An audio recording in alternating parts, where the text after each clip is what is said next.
Now, if you're thinking of investing in real estate or anything else for that matter, it's important to understand risk. And on some level, all investments involve either purchasing something in hopes of being able to sell it for a profit later. So you can think about stocks, real estate, commodities, collectibles, anything like that.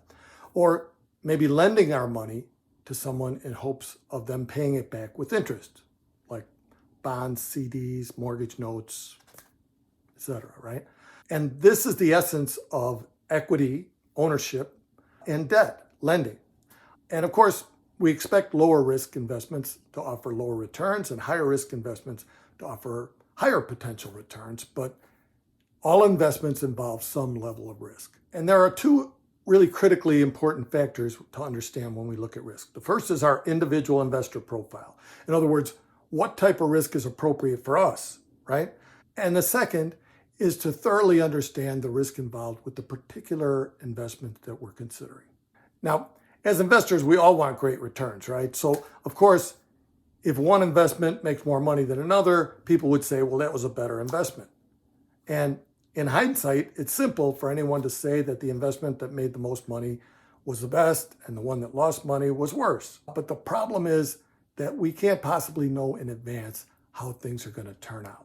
Now, knowing that all investments carry some level of risk, your investment decisions should begin not by looking at the different investments to compare one to the other, but start by considering your own investment profile and your goals to see what type of risk is appropriate for you at this point in your life. You know, we might think that, well, surely every investor's goals are the same, to make as much money as possible, right? The fact is that each individual's life situation is different, and each individual has different goals for the future.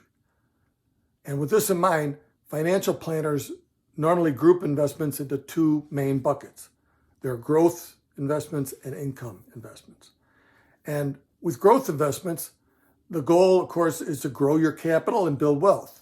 And these are generally equity investments where you have identified strong potential for growth in your equity. So you can think about like buying a stock in a growing company, or maybe investing in a construction project or a value-add real estate deal. The level of returns and risk with these can vary greatly, but investments with strong growth potential tend to be riskier and have possibility of moving against you. And then the other bucket is the income investments, and these are generally debt instruments, but can also be equity investments such as a stock that pays dividends or an income-producing rental property. And with debt instruments such as bonds or CDs, you're lending your capital. So your principal is generally constant, and you're making a coupon rate of interest. In real estate, the equivalent might be purchasing a triple net commercial property, or maybe purchasing Class A multifamily properties that are purchased with lower leverage. Both of these are geared towards income with lower downside risk. But in general, income investments tend to preserve your capital better in a downturn. Debt instruments in particular are often considered safer with minimal risk to your principal, but this is not always the case. There's always some risk to your principal or a chance of default. And if you need to sell a debt instrument before maturity, you can suffer a loss. Now, also, many investments offer a combination of growth and income. And this is particularly true for real estate investments. But in any case, all investments carry some level of risk. So your first goal should be to understand your own risk profile, match that with the investments to choose the appropriate level of risk for you. For example, suppose you're in your 20s or 30s. You've accumulated some substantial investment funds, and you're earning a good income. You expect that to continue for years to come. You'd be in a good position to invest some portion of your portfolio into investments with high growth potential. Now, notice I said some. It's sensible to diversify your portfolio, but have no more than maybe 30 or 50% invested into high growth positions. That way you don't have all your eggs in one basket. This could mean investing in new development projects or value add deals with strong projected returns. But then suppose you're nearing retirement.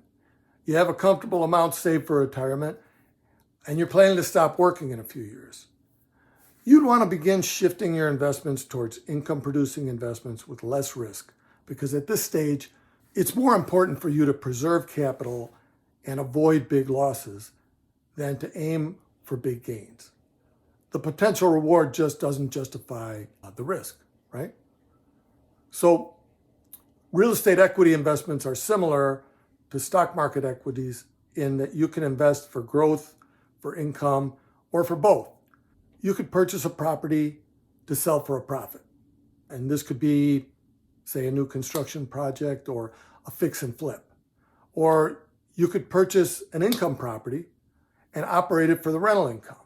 Or you could purchase a property to develop, fix it up, to rent out, or to sell, right? So real estate investments tend to have a low correlation with the stock market, so it's a good way to diversify. But the great thing about real estate income investments compared to stocks or stock funds is that they're leveraged with debt. So wealth is built not only from appreciation and growth in your equity, but also the income stream is constantly paying down the principal amount of your debt, which is building more equity. The other great thing with real estate investments is that they include tax benefits like depreciation.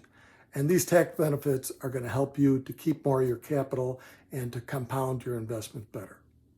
But if you aren't inclined to want to handle the day-to-day operations involved in real estate investment, you can passively invest your capital into a partnership or syndication with other investors to purchase and develop properties and take advantage of all the benefits of real estate investing without the day-to-day hassles and liabilities. So you can see my next video for more about that. But whether you choose to invest actively or passively, it's really important to understand your risk. There are a couple more videos down below that you definitely should watch. And one talks about multifamily risk factors and your lender's perspective. That's really important to understand. And the second talks about loan to cost and loan to value in multifamily. And watch both of those, and it's going to give you a much better idea.